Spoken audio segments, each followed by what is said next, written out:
کرامات جو ہے غوث اعظم سرکار کی جو کرامات ہے وہ ایمان کو بڑھانے کے لیے، کمزور کرنے کے لیے نہیں ہے، ایمان کو کمزور کرنے کے لیے نہیں ہے۔ جو کرامت آپ کے ایمان کو کمزور کرے اس کو چھوڑ دیں،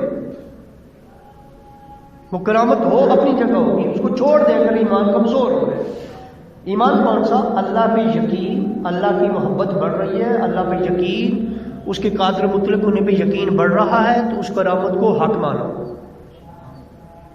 اور اگر یہ کمزور ہو رہا ہے تو وہ کرامت ہے بھی تو چھوڑ دو، ہم سمجھنے سے قاصر ہے۔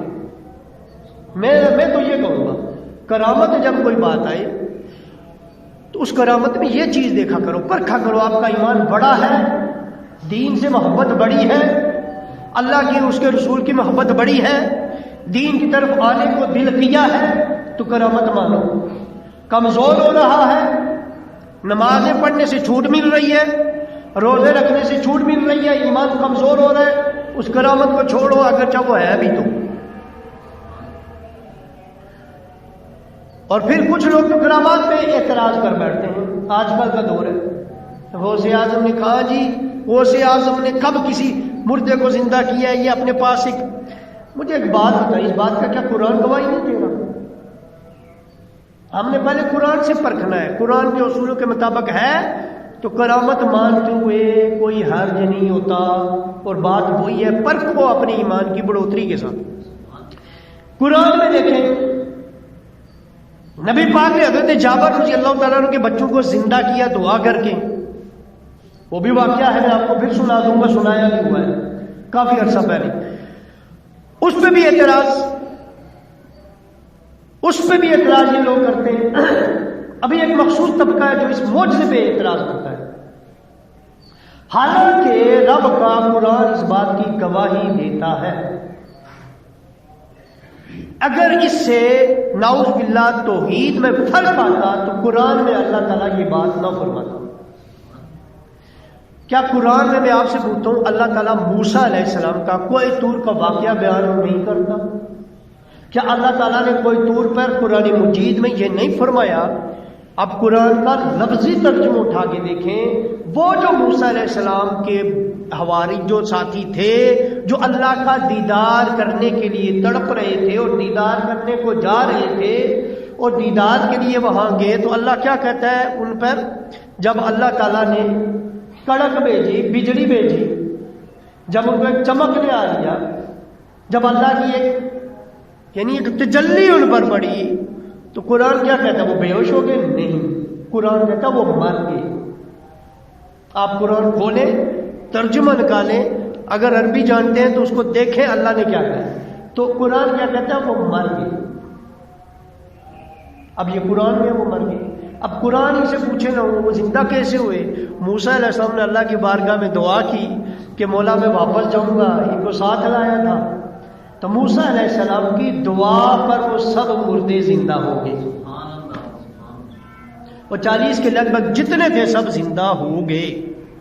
اب پوچھنا یہ ہے کہ شرک ہوتا تو یہ قرآن میں یہاں اللہ خود بیان کر رہا ہے، اللہ بتا رہا ہے کہ میری جو محبوب بندے ہوتے ہیں ان سے یہ معجزات سر زرد ہو جاتے ہیں، اور اس سے اللہ کی توحید میں فرق نہیں پڑتا۔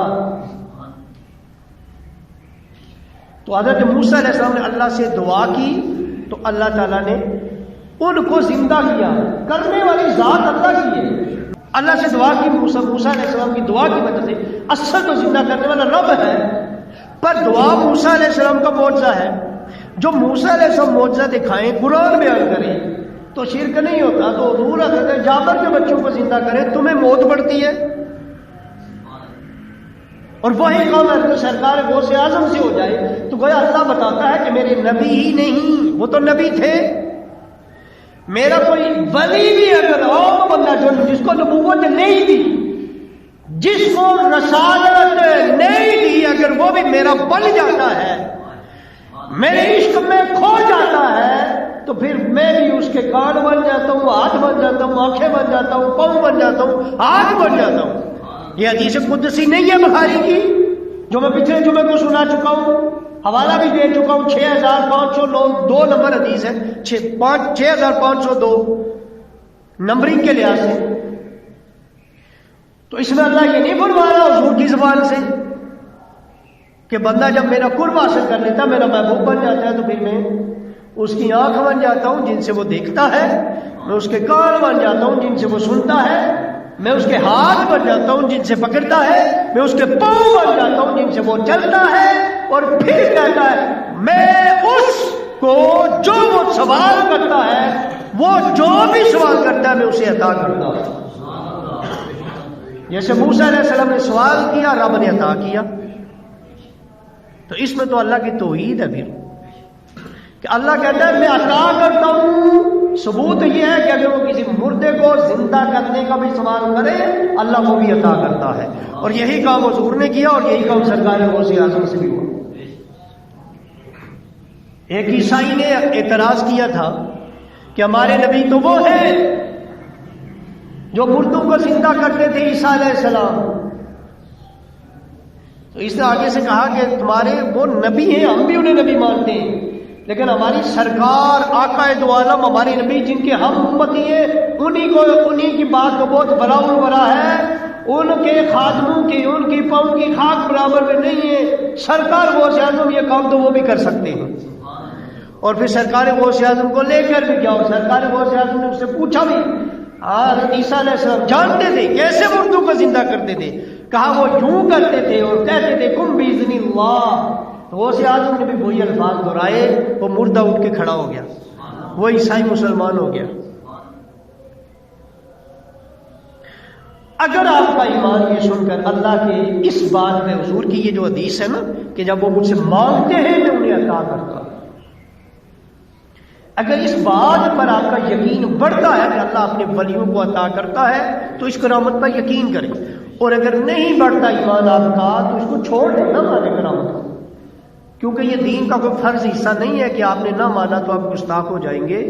آپ نہ مانے کہ ایمان کمزور ہوتا ہے، لیکن غوث اعظم سے محبت نہ چھوڑیں۔